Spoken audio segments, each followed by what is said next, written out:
ఈ దిన దేవుని వాక్కు పరిశుద్ధ గ్రంథం నుండి నిర్గమకాండము 2వ అధ్యాయము 23వ వచనం. తమ వెట్టి పనులను బట్టి వారు పెట్టిన మొర దేవుని యొద్దకు చేరెను. ప్రియమైన సహోదరి సహోదరులారా, ఈ దిన దేవుని వాక్కు నీతో మాట్లాడుచున్నది. నీ శ్రమలను బట్టి, నీ బాధలను బట్టి నీవు ప్రార్థించక మునిపే, నీవు దేవునికి మొర్ర పెట్టక మునిపే వాటి నుండి నేను విడిపించుటకు మార్గము తెరిచే గొప్ప దేవుడు దేవాతి దేవుడని ఈ దినమున నీతో మాట్లాడుచున్నది. అది ఎలాగని నువ్వు ఆలోచన చేసిన ఎడల క్లుప్తముగా దీనికోసం మనం సంభాషణ చేద్దాం. ప్రియులారా, ఆనాడు దేవాతి దేవుడు ఏర్పరచుకున్న ఇశ్రాయేలీల జనాంగము ఐగుప్తులో బానిస బ్రతుకులు బ్రతుకుతూ ఉండగా వారి చేత ఐగుప్తులో వెట్టి పనులు, వెట్టి చాకిరీలు చేయిస్తూ ఉండగా ఇశ్రాయేలీలకు బాధ కలిగి ఆ బాధను తట్టుకోలేక పరమందున్న దేవాతి దేవునికి ప్రార్థన చేస్తున్నా.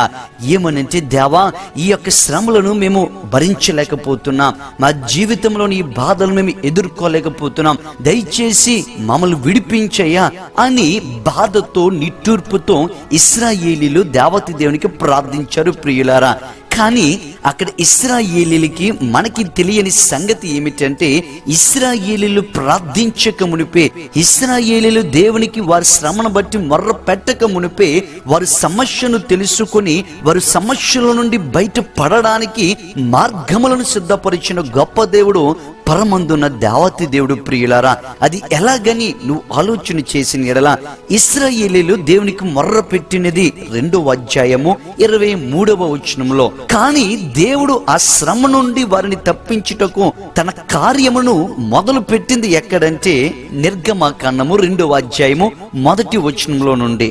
ఇశ్రాయేలీలు ఇంకా వారి శ్రమల కోసము, వారి బాధల కోసము దేవుణ్ణి ప్రార్థించక మునిపే వారి శ్రమలను, బాధలను ఎరిగి వారిని విడిపించుట దేవుడు మొట్టమొదటిగానే మోషేను ఎన్నుకున్నాడు. ప్రియులారా, మోషేను వారి బంధకం నుండి విడిపించేవాడిగా, రానున్న రోజులలో వారికి సహాయం చేసేవాడిగా, వారు ప్రార్థించక మునిపే వారికి ద్వారమును దేవుడు సిద్ధపరిచా. ఆ మోషే ఫరో కుమార్తె చేతిలోనికి వెళ్ళడం, ఆ యొక్క రాజ్యంలో సకల విద్యలను అభ్యసించడం, ఇవన్నీ దేవాతి దేవుడు ఇశ్రాయేలీని విడిపించుటకు, వారి బంధకం నుండి తప్పించుటకు ఏర్పరిచిన మార్గములు. ప్రియులారా, అంటే ప్రార్థించక మునిపే వారి అవసరతను ఎరిగి వారి బంధకం నుండి విడిపించుటకు దేవుడు ఒక మార్గాన్ని సిద్ధపరిచా.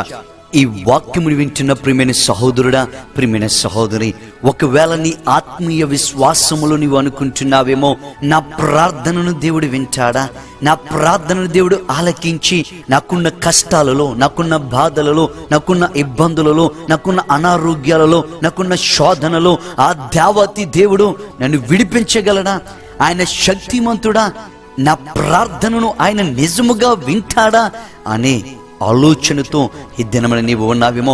అయితే దేవుని యొక్క వాక్కు ఈ దినమున నీతో స్పష్టముగా మాట్లాడుచున్నది. ప్రియులారా, నీవు ప్రార్థించక మునిపే, నీ సమస్య కోసము నీవు దేవునికి మొర్ర పెట్టక మునిపే, నీ సమస్య కోసము, నీకున్న ఆపదల కోసము దేవుని దగ్గర నువ్వు ప్రార్థించక మునిపే ఆ సమస్యను ఎరిగి ఆ సమస్యలను నేను తప్పించుటకు మార్గమును సిద్ధపరిచిన గొప్ప దేవుడు పరమందున్న దేవాతి దేవుడు ప్రభువైన యేసుక్రీస్తు. ప్రియులారా, నీవు ప్రార్థించక మునిపే నీ అవస్థలు ఎరిగిన వాడు ప్రభువైన యేసుక్రీస్తు. నీకున్న సమస్యల కోసము నువ్వు ప్రార్థించక మునిపే, నువ్వు మొర్రపెట్టక మునిపే వాటిని ఎరిగి వాటిని తప్పించుటకు మార్గములను సిద్ధపరిచిన దేవుడు ప్రభువైన యేసుక్రీస్తు. ప్రియులారా, అలాంటి గొప్ప దేవుడు మన యేసయ్య. ప్రార్థించిన వెంటనే ప్రార్థనకి జవాబునివ్వడము కాదు, నువ్వు ప్రార్థించక మునిపే నీ సమస్యను ఎరిగి ఆ సమస్యల్లో నుండి నిన్ను తప్పించగల సమర్థుడు ప్రభువైన యేసుక్రీస్తు. అలాంటి గొప్ప దేవుని నువ్వు ఆరాధిస్తున్నందుకు, అలాంటి గొప్ప దేవుణ్ణి నీ విశ్వాస జీవితంలో కలిగి ఉన్నందుకు సంతోషమును కలిగి ఉండు.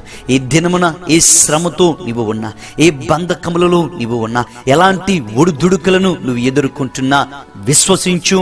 ఆల్రెడీ దేవాతి దేవుడు నీకు మార్గమును సిద్ధపరిచా. ఆయన నీ సమస్యల నుండి తప్పించుటకు ఆయన ప్రణాళికను ఏర్పరిచా. ఆయన నీ జీవితంలో గొప్ప కార్యములు చేయుటకు సిద్ధము కలిగి ఉన్నాడు. నీవు చేసే ప్రార్థన ఆ మార్గములను నీ జీవితంలో బయలుపరుస్తా. గొప్ప కార్యములను నీ జీవితంలో ఆ ప్రార్థన జరిగిస్తూ ఉంటా. ఇదే ఈ దిన దేవుని వాక్కు. ప్రార్థన పరిశుద్ధమైన పరలోకపు తండ్రి, నీ నామమునకు స్తుతులు స్తోత్రములు. ఈ వాక్కు వింటున్న ప్రతి ఒక్క బిడలను ఈ దినమున దీవించండి, ఆశీర్వదించండి. ఇలాంటి వాగ్దానాల ద్వారా ప్రతి దినము మమ్మల్ని బలపరుస్తున్నందుకు నీకే స్తోత్రము చెల్లించుకుంటూ యేసు నామమున అడుగుచున్నాము తండ్రి, ఆమేన్. God bless you.